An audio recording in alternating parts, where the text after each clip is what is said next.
जो स्त्रियां चाहती हैं मुझे खूब सुविधा मिले, अच्छा महल रहने को मिले, अच्छी साड़ी पहनने को मिले, अच्छी चूड़ियाँ कलाई में खनखनाती रहें, जो स्त्रियां चाहती हैं गले का हार इतना बड़ा हो कि कमर तक लटकता रहे, उनके लिए एक बहुत बड़ा मंत्र है, कुछ नहीं करना है, कुछ नहीं करना है, केवल अपने पति का मनोबल बढ़ाइए, आत्मबल बढ़ाइए, ऐसे शब्द बोलिए कि आपका पति खुश रहे, प्रसन्न रहे, गदगद रहे, तो आपकी सारी मनोकामना पूरी हो जाए।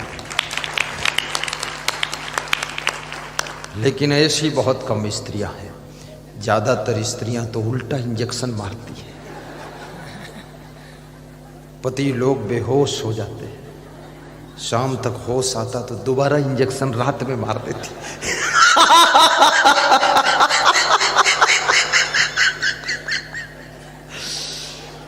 कितने लोग तो अपनी पत्नी को देख करके कांप जाते हैं, ऐसे जैसे बिल्ली को चूहा देखता कांपता है, ऐसी हालत है। देखते हैं अरे ये शेरनी कब न टूट पड़े मेरे ऊपर, बहुत खतरा है।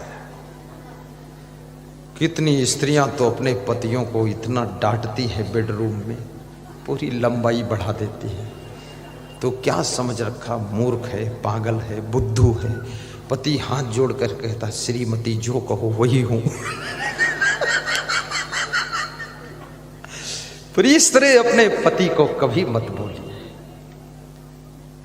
याद रखना तुम्हारा सौभाग्य है जो तुमको वैसा पति मिला है, उसका मनोबल बढ़ाइए, आत्मबल बढ़ाइए और कहिए कि मैं किस्मत वाली हूं जो तुम जैसा हमको पति मिला है, ये भी कहिए।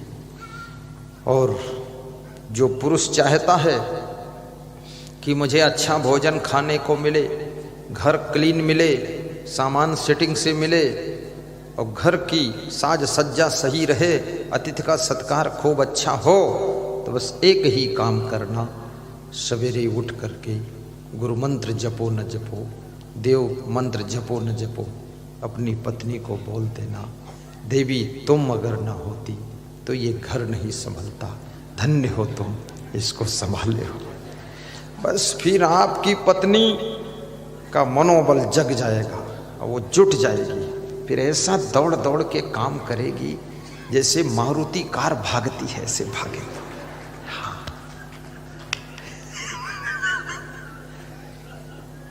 इनको भी जुटाना सीखो,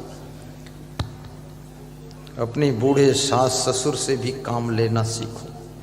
बूढ़े सास ससुर से ये कहा करो कि आप जितने बुद्धिमान हो हमारे पास इतनी बुद्धि नहीं है, सासू जी तुम संभालते रहना, मैं तो छोटी हूँ, कम बुद्धि है और आपका ही सहारा है। देखना सासू लंबी होकर बैठेगी और बोलेगी जब तक मैं हूं तुझे क्या चिंता है, मैं सब करूंगी। और फिर सासू दौड़ दौड़ के काम करे, तो पीछे से मुस्कुराए कि जय सासू जी, जुटी रहो। उससे भी काम लीजिए, सासुओं को काम लेना सीखो उनसे। मेरा गुरु 99 साल का है, मैं उससे अभी भी काम ले रहा हूं। हाँ, उसको दौड़ाता हूं गुरु को, दर्शन वही देते हैं, गुरु मंत्र देते हैं, प्रवचन भी सुनाते हैं। वो जहाँ रहते वहाँ सामने सब्जी लगी है, उसकी देख रेख निरीक्षण वही करते हैं, आश्रम का साफ सफाई का डायरेक्शन देते हैं। और मैं बोल देता हूँ गुरुदेव आपका ही सहारा है, हम लोगों के पास इतनी बुद्धि भी नहीं है, टाइम भी नहीं है। तो बोलते हैं जब तक मैं हूँ तुम टेंशन क्यों लेते हो, तुम जाओ प्रवचन करो, मैं ताली बजा कर निकल आता हूँ।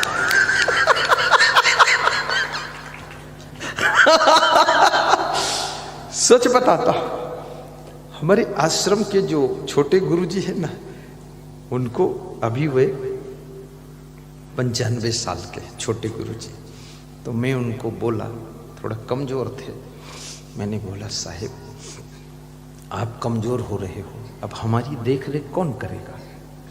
तो उठ के बैठ गए, बोले तुमको कौन परेशान करता, बताओ उसको मैं ठीक कर दूंगा। वो खुद उठ नहीं पाते हैं, उठ के बैठ गए, बोले ठीक कर दूंगा। दूसरों की प्रशंसा करना भी सीखो और अपने माँ बाप की कभी कभी प्रशंसा जरूर किया करो, क्योंकि देवी देवता का सुमिरन कितना ही करो पर उनको कभी साक्षात देखा नहीं है। भगवान का सुमिरन कितना करो साक्षात मिलन हुआ नहीं है। लेकिन तुम्हारे माता और पिता ये देवी देवता का बदला हुआ रूप है, चेंज रूप है। इनको अगर धन्यवाद दोगे, इनको अगर सम्मान दोगे, वो सम्मान सृष्टि के देवी देवताओं को प्राप्त होगा और फिर सृष्टि के देवी देवताओं का आशीर्वाद आपको प्राप्त होगा। इसलिए अगर दैवी संपदा का आशीर्वाद लेना है तो कृपया माता पिता का सम्मान कीजिए और उनको धन्यवाद भी दीजिए, उनके चरण छूकर प्रणाम कीजिए। कितने बेटों को देखा जाता है सबसे ज्यादा नाराज तो अपने बाप से ही रहते हैं, बहुत खफा, सब रफा दफा, कोई नहीं वफा, सब खफा। माँ बाप भी सोचते हैं जिंदगी भर मर मिटा करते करते, और ये ऐसा महाकाल पैदा हुआ है। एक तो महाकाल उज्जैन में था, ये मेरे घर में ही महाकाल पैदा हुआ। खाम खां क्रोध करता है, ना समझी की बात करता है। जो तुम्हारे पिताजी ने किया है वो बहुत है, जो और जरूरत है तुमको करने को मना कौन करता है। जो तुम्हारे गुरु ने कर दिया, आश्रम बना दिया, वो बहुत है। जो और तुम्हें जरूरत है तो तुमको मना कौन कर रहा, उससे बड़ा बना लो।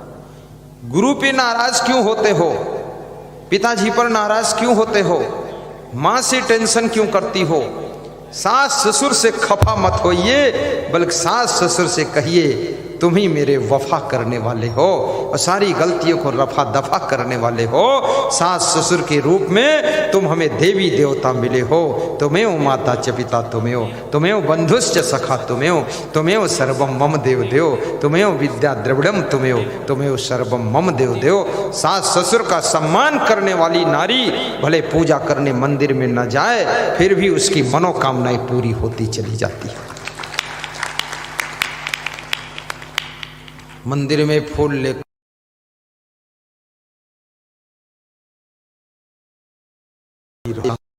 सासू की टांग पटक कर मारो, कुछ भी मिलने वाला नहीं, क्योंकि वो मंदिर की देवी भी समझती है जब सासू की इस तरह दशा कर रही है और मैं इसको कहीं दर्शन दिया मेरी टांग पटक के मारेगी तो क्या करूंगी, वो मिलने वाली नहीं।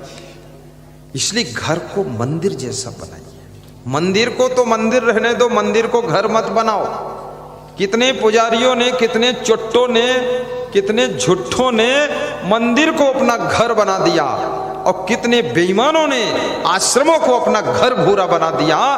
आश्रम को आश्रम रहने दो, मंदिर को मंदिर रहने दो, लेकिन जो तुम्हारा घर है इसमें आश्रम जैसी साधना होनी चाहिए और मंदिर जैसी पूजा होनी चाहिए और घर के लोग नर नारी देवी देवता जैसे पवित्र विचार के होने चाहिए। तब आपका जीवन स्वर्ग हो जाए।